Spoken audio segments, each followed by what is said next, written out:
ნამდვილად აი მე პირადად ძალიან გულდაწყვეტილი ვარ რაც ხდება უკრაინაში ყოველდღიურად ასეულობით ადამიანი და შეიძლება 1000-იც კი იღუპება და მე პირადად დამყოფი ვარ კიევში რამდენჯერმე და სხვათა შორის აი უკრაინის შემადგენლობაში რო იყო სევასტოპოლი იქაც ვიყავი და არ ვიცი აი იცით რა შეასაქმე მე რასაც ვამბობდი, ეხა ბევრი ვიღაცები იძახიან, აი ჩვენ რო ვიძახდით, ეგ თქვენ იძახდით ბოდიში და როცა უკვე შეიცვალა აქ სიტუაცია ამერიკაში, დასაწყისის ომიდან ვამბობდი, რომ ზელენსკის ჩამოკიდებს ფეხებით უკრაინელი ხალხი მეთქი. ვიძახდი ამას და გახსოვთ ალბათ ეხლა რომ ეს ერთხელ კი არა 5-ჯერ მაქვს დათქვამი ამ ტელესტუდიიდან. და დგება ეს მომენტი, როდესაც ზელენსკის მართლაც ფეხებით ჩამოკიდებს უკრაინელი ხალხი. და ამისი ნიშანი არის ის, რაც გუშინ დონალდ ტრამპმა განაცხადა პუტინთან საუბრის შემდგომ. ეს არის განაჩენი უკრაინისათვის. და ასევე ეს არის პრაგმატული პოლიტიკის შედეგი ჩვენთვისაც და ახალი შანსის მოცემის გარკვეული რეალიები იჩნდება უკვე.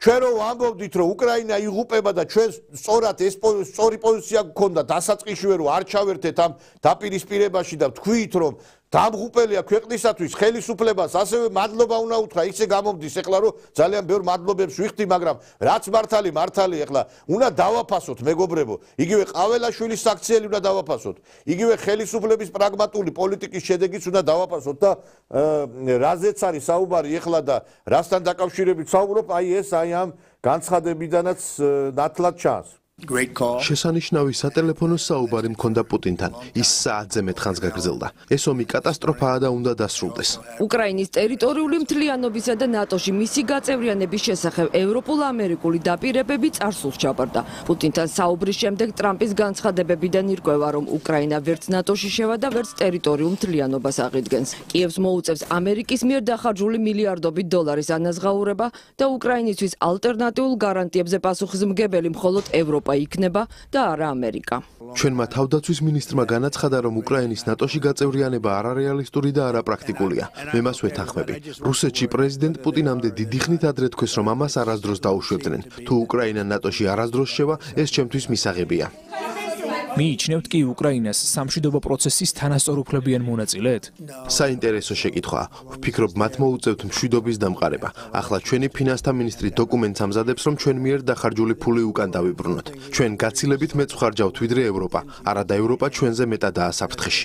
დონალდ ტრამპის ზელენსკის ტელეფონით ესაუბრა კიევში ჩასვლას არ გეგმავს, თუმცა არ გამორიცხავს, რომ მოსკოვს ესტუმროს. ვლადიმერ პუტინი კი ვაშინგტონში მიიღოს. პირველ შეხვედრას ის პუტინთან საუდის არაბეთში გამართავს, რომელსაც ზელენსკი არ დაესწრება.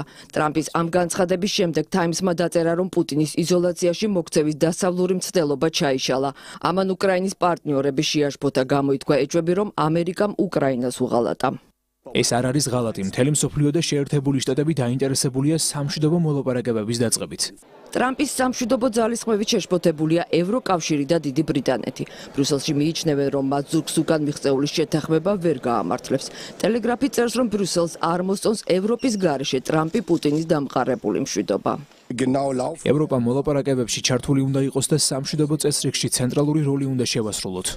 ჩემი გზავნილი ასეთია, მოლაპარაკება უკრაინაზე უკრაინის გარეშე შეუძლებელია და უკრაინის ხმა ნებისმიერი მოლაპარაკებების ცენტრში უნდა ისმოდეს. ნატოსა და ევროკავშირში გაკეთებული განცხადებების შემდეგ ვოლოდიმირ ზელენსკიმ ვაშინგტონისთვის ძვირფასი წიაღისეულის გადაცემის შეთანხმებას ხელი არ მოაწერა და თქვა, რომ კონსულტაციები გრძელდება. როგორც სუვერენული ქვეყანა ჩვენ გარეშე მიღწეულ შეთანხმებას ვერ მივიღებთ. თავარია, რომ ყველაფერი ისე არ წარიმართოს, როგორც პუტინს სურს. ჩვენ ამერიკის დახმარება გვჭირდება.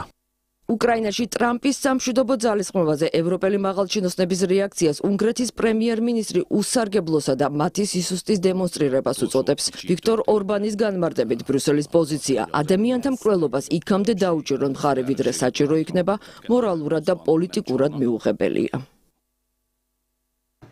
ჩვენ ხედავთ, რომ განაჩენი გამოტანილია და აგერ საუბრობენ იმის შესახებ, რომ ვეღარასდროს ვეღარ დაებრუნებს უკრაინა იმ ტერიტორიებს, რომელიც დაკარგა, რომ დაფინანსებაზეც აქ უკვე მინიშნებებია რაზე ჩვენ საუბრობდით? ეხლა მაინტერესებს, გამოდით ეხლა და თქვით თქვენ რაღაცნაირად ამერიკა გამოაცხადეთ და ტრამპი გამოაცხადეთ კრემლისტებად და პუტინის აგენტებად. აგერ დონალდ ტრამპმა გამოვიდა და თქვა, რომ სულ სხვა რეალიების წინაშე მოუწევს უკრაინას ცხოვრება. და ეხლა თქვენ წარმოგიდგენიათ, ეს რასაც ეხლა ამერიკას თავაზობს უკრაინას, ეს არის ის პირობები, რასაც რუსეთის თავაზობდა უკრაინას. ანუ ეხლა თუ კი ამ პირობებში და დარწმუნებულია, რასაც იქნება დასრულდება ყველაფერი, ეს უკრაინელი ხალხი ხო ეტყვის, ამისთვის გვაო მე შენ?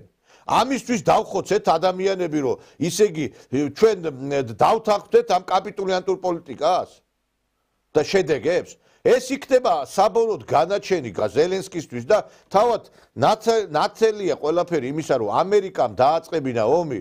ეხლა გასაგებია ტრამპის სხვა პოზიცია აქვს, მაგრამ ჩვენ ხო ვიცით, რომ ეხლა ეს ომი უკრაინას არ დაუწყია, ეს ომი დაიწყო ამერიკის შეერთებულმა შტატებმა. მაგრამ ეხლა რახან აქ ამ ომში დაინახეს, რომ ვერ ამარცხებენ რუსეთს, მიიღეს ეს გადაწყვეტილება, იმიტომ რომ ფული მიდის, შედეგი არ არის. და ეს არის შედეგი, რომ ჩვენთვის რაც უნდოდა ამერიკის შეერთებულ შტატებს, რომ ჩვენ რო გვეუბნებოდნენ, რომ დაუჭირეთ ხარი, იგივე ბედი გავიზიარებდი ჩვენს. და ამიტომაც არის ჩვენი გადაცემის აი თემა, რომ პრაგმატული პოლიტიკის შედეგი. პრაგმატული პოლიტიკია რო გქონდა ჩვენ ქვეყანას, იმიტომ ავიცილეთ უბედურება. და აი უნდა გამოიყვანო ეხა ეს ნაცმოძრაობა. და ყველანი ციხეში უნდა გაუშვა ეს ნაძირლები ისინი, რასაც თავად. გამოდით ეხლა და დაგმეთ ტრამპი. გამოდით. გამოდით და თქვით, რომ ტრამპი არის პუტინისტი. რატო არ იძახით? ხედავთ ალბათ აგერ თავდაცვის დივანი აცხადებს ამას, ტრამპი ამას აცხადებს და უფრო მეტიც ითქვა ასევე, რომ უკრაინა აღარ იარსებებსო. და უკრაინა შევა რუსეთის შემადგენლობაში. და იქნება ალბათ შეიძლება დატოვონ რაღაცა პატარა ლვოვი, რაღაცა 1-2 რაიონი და ეგ იქნება და გინდა ნატოში იყოს, გინდა ისე იყოს რა. მაგრამ ისიც არ იქნება ჩემი აზრით.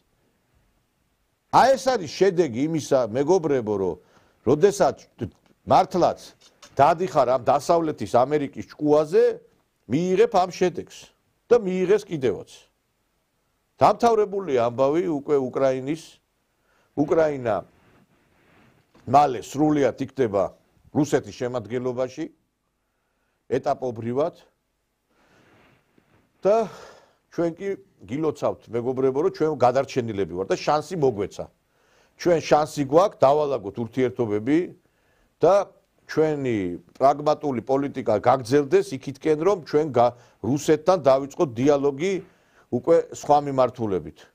არა უკვე მარტო სავაჭრო ეკონომიკური, არამედ გავაგზავნოთ ურთიერთობები, დიპლომატიური ურთიერთობები აღვადგინოთ და დავიწყოთ საუბარი უფრო ფართო მასშტაბის ურთიერთობებზე რუსეთთან. და ამას შემდგომ მოყვება ნაბიჯები. ეხლა რაღაცაენაირად ჩვენ არ უნდა დაგვაბრმავოს მავანთა და მავანთა რაღაცა ისეთ პროვოკაციებმა.